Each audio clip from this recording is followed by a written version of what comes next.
और इसी बीच एक बड़ी खबर आ रही है। बड़ी खबर का रुख कर लेते हैं। शुभेंदु अधिकारी बीजेपी के नेता ने बड़ा आरोप ममता सरकार पर लगाया और कहा कि हावड़ा स्टेशन से 4 छात्र लापता हैं। ये वो छात्र हैं जो मार्च में प्रदर्शन की तैयारी कर रहे थे। पुलिस पर छात्रों को उठाने का बड़ा आरोप भी लगाया गया है। शुभेंदु अधिकारी बड़ा आरोप लगा रहे हैं ममता सरकार पर, पुलिस पर कि 4 छात्रों को उठा लिया गया है हावड़ा स्टेशन से। ये वो छात्र हैं जो मार्च प्रदर्शन की तैयारी कर रहे थे। इसके बाद इन चारों छात्रों को पुलिस ने वहां से उठा लिया है। तो आज बड़ा मार्च होने वाला नवन्ना अभियान जिसका नाम दिया गया है, उसके बाद ये जानकारी दे रहे हैं शुभेंदु अधिकारी के 4 छात्रों को उठा लिया है। बंगाल पुलिस ने ममता सरकार पर बड़ा आरोप शुभेंदु अधिकारी ने लगाया है। तो देखिए लगातार एक दूसरे पर वाल पलटवार का सिलसिला जारी है, लेकिन इसी बीच आपको ये बता दें कि मुख्य आरोपी संजय रॉय जिसकी गिरफ्तारी हो चुकी है, अब वो सीबीआई को गुमराह करने की कोशिश कर रहा है। ऐसा इसलिए क्योंकि संजय रॉय जिसने पहले कोलकाता पुलिस और फिर सीबीआई के सामने अपना गुनाह कबूल किया था, लेकिन अब वही संजय रॉय अपने बयानों से पल्ला झाड़ता हुआ नजर आ रहा है। रिपोर्ट के जरिए आपको दिखाते हैं।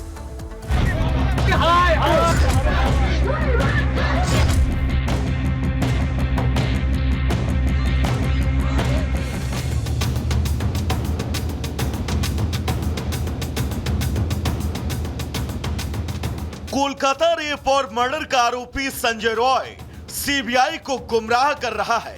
पहले कोलकाता पुलिस के सामने डॉक्टर की रेप और हत्या की बात कबूली, इसके बाद सीबीआई की पूछताछ में जुर्म कबूल किया था, लेकिन कोर्ट में संजय रॉय ने पलटी मार ली और खुद को बेगुनाह बताया।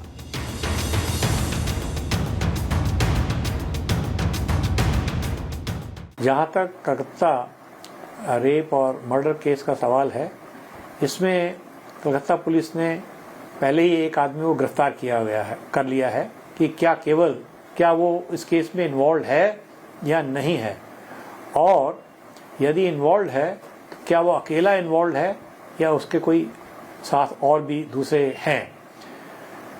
ये इस केस का जो सबसे अच्छा सॉल्यूशन है वो डीएनए फिंगरप्रिंटिंग के द्वारा है। विक्टिम के वेजिनल स्वैब्स का अगर डीएनए एनालिसिस कराया जाए तो पता चल जाएगा कि जो आदमी कलकत्ता पुलिस ने पकड़ा और जो अब सीबीआई में कस्टडी में है, उसका डीएनए मैच करता है या नहीं मैच करता है। अगर ये मैच करता है तो वही वास्तव में सही क्रिमिनल है। डॉक्टर से रेप और मर्डर के वक्त संजय रॉय उस सेमिनार हॉल में दिखा था। सीसीटीवी कैमरे में अस्पताल से बाहर जाते हुए भी दिखा, लेकिन संजय रॉय अब खुद को बेकसूर बता रहा है और सेमिनार हॉल में डॉक्टर की बॉडी पहले से होने की बात कह रहा है। यानी डॉक्टर से रेप और हत्या के आरोप से ही शातिर संजय रॉय ने पल्ला झाड़ लिया। संजय रॉय रेप मर्डर का आरोपी केस को भटका रहा है क्योंकि सीबीआई पूछताछ में शुरू में गुनाह कबूला था, लेकिन कोर्ट में पेशी के दौरान जज के सामने रोने लगा। जज के सामने रेप मर्डर केस में खुद को निर्दोष बताया। जज के सामने रोते हुए कहा, मैंने कोई क्राइम नहीं किया। डॉक्टर से रेप मर्डर के आरोपी ने कहा, मुझे फंसाया जा रहा है।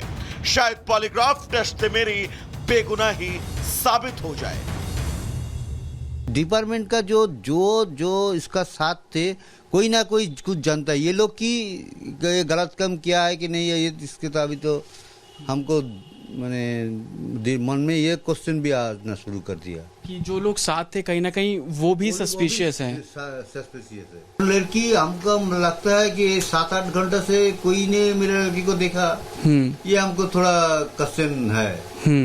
कोई ना कोई तो कुछ जानता ही है। डिपार्टमेंट का कोई ना कोई कुछ जानता है। कोई कुछ छुपा रहा है, आपको ऐसा लगता है? इस कोलकाता कांड के बाद देश की जनता गुस्से में है। डॉक्टर बेटी के माता पिता इंसाफ की मांग कर रहे हैं। इस बीच रेप और हत्या की जांच कर रही सीबीआई के सामने अब ये नई चुनौती है। Bureau report, Republic Bharat.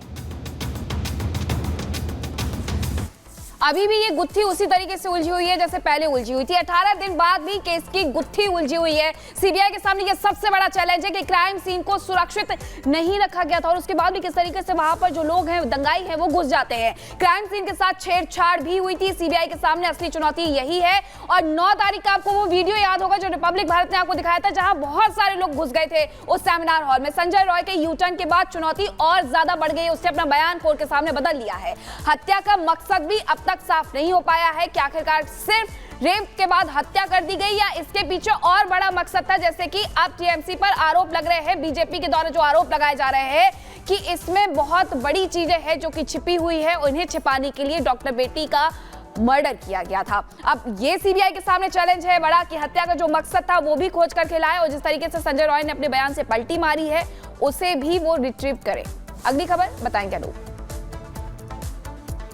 अधिक महाराष्ट्र के रत्नागिरी से एक बड़ी खबर इस वक्त आ रही है। रत्नागिरी में एक नर्सिंग छात्रा से रेप की वारदात को अंजाम दिया गया है। बड़ी खबर आपको बता रहे हैं, ऑटो चालक ने इस वारदात को अंजाम दिया है। महाराष्ट्र के रत्नागिरी से बड़ी खबर, नर्सिंग छात्रा से रेप का मामला सामने आया। ऑटो चालक पर यह गंभीर आरोप लगाया। बताया जा रहा है कि पीने के पानी में नशीली दवा मिलाकर पहले बेहोश किया, उसके बाद दुष्कर्म के बाद लड़की को छोड़कर वहां से भाग खड़ा हुआ है। बड़ी खबर आपको बता रहे हैं, कोलकाता का मामला थमा नहीं था कि महाराष्ट्र के रत्नागिरी से बड़ी खबर आ रही है, जहां नर्सिंग की छात्रा के साथ दरिंदगी हुई है। आरोपी ऑटो चालक है जो फरार हो गया है।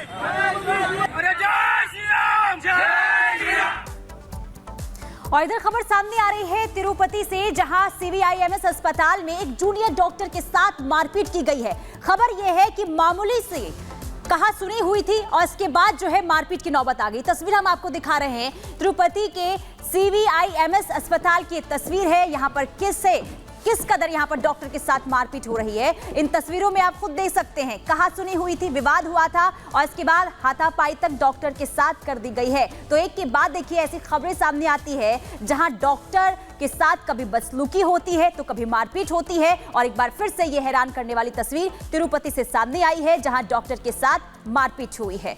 तो अस्पताल किस तरीके से यहां पर अब जंग का अखाड़ा बन गया है, ये आप खुद समझ सकते हैं, क्योंकि ये पहली तस्वीर नहीं है। इससे पहले भी कई बार डॉक्टर के साथ ऐसे ही मारपीट की खबरें सामने आई है। इधर नोएडा के सेक्टर 72 में कार पार्किंग विवाद में आपस में भिड़े हैं दो पक्ष। एक रिपोर्ट आप सबको दिखाते हैं। उत्तर प्रदेश के नोएडा सेक्टर 72 में पार्किंग को लेकर दो पक्षों में आपस में भिड़ंत हो गई। इस दौरान पहले मारपीट हुई, फिर जमकर दूसरे पक्ष ने बवाल मचाया। 3 मिनट 12 सेकंड के इस वीडियो में दोनों पक्षों के लोग आपस में लड़ाई झगड़ा और गाली गलौज करते हुए दिखाई दे रहे हैं। एक पक्ष की महिलाएं और युवक हंगामा करते नजर आ रहे हैं। पहले एक महिला क्रिकेट बैट लेकर मारने उठती है तो उससे युवक बैट ले लेता है और सड़क किनारे खड़ी लाल रंग की कार के पीछे वाले शीशे पर दे मारता है। फिर थोड़ी देर बाद पिछले वाले दरवाजे की खिड़की का शीशा तोड़ता है और बाद में काली टी शर्ट में दूसरा युवक हाथ में लाठी लेकर आता है और कार के आगे वाले शीशे पर दे मारता है। इतने से भी मन नहीं भरता है तो कार की लाइट और बोनट पर भी कई बार वार किया जाता है और पूरी गाड़ी को क्षतिग्रस्त कर देते हैं। एक बुजुर्ग बीच बचाव करने आते हैं, लेकिन हंगामा कर रहे लोग बवाल करने लगते हैं। वीडियो वायरल होने और दोनों पक्षों की शिकायत